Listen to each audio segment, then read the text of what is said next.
Nous avons vu dans l'épisode 1 un modèle pour structurer un projet professionnel, le concept du hérisson.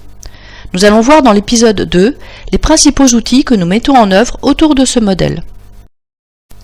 Nous avons vu qu'un bon projet, c'est la convergence de 3 cercles. Ce qui me passionne, autrement dit ce qui m'anime au fond de moi, là où je peux être le meilleur, autrement dit les compétences que j'ai développées et mon fonctionnement naturel, et ce qui fait tourner le moteur économique, autrement dit là où je peux trouver une place dans le monde du travail.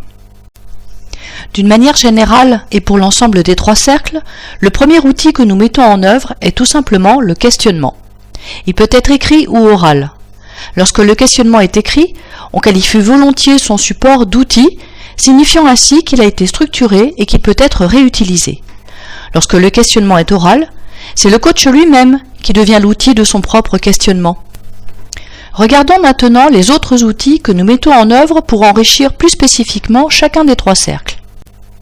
Pour identifier les compétences d'une personne, nous prenons en compte ses expériences, ses études.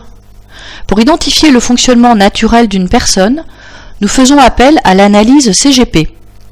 Pour identifier ce qui anime la personne au plus profond d'elle-même, nous nous aidons du photolangage. Et pour identifier la place que peut trouver la personne dans le monde du travail, nous mettons en œuvre la recherche approfondie d'informations.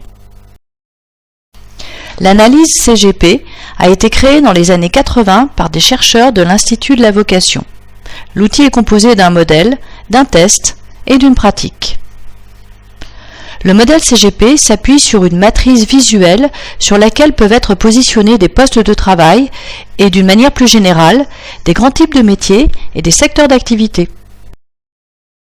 Le photolangage a été créé dans les années 60 par des chercheurs du CNRS.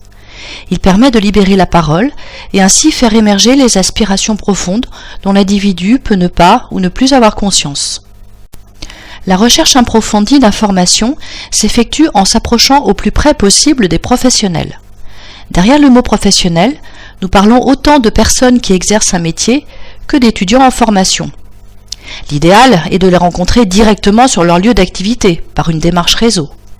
On peut aussi les approcher sur des salons, en visionnant leurs vidéos sur Internet ou en lisant des articles.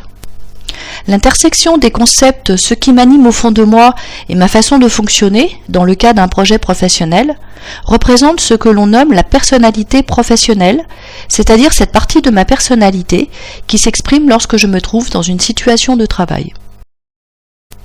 Plus l'intersection des 3 cercles est importante, plus grand est mon hérisson, et plus fortes sont les chances que je sois épanoui dans mon travail. Lorsque je suis au cœur de mon hérisson, il n'y a plus de différence entre ma vie personnelle et ma vie professionnelle. Je suis une seule personne. Je suis moi.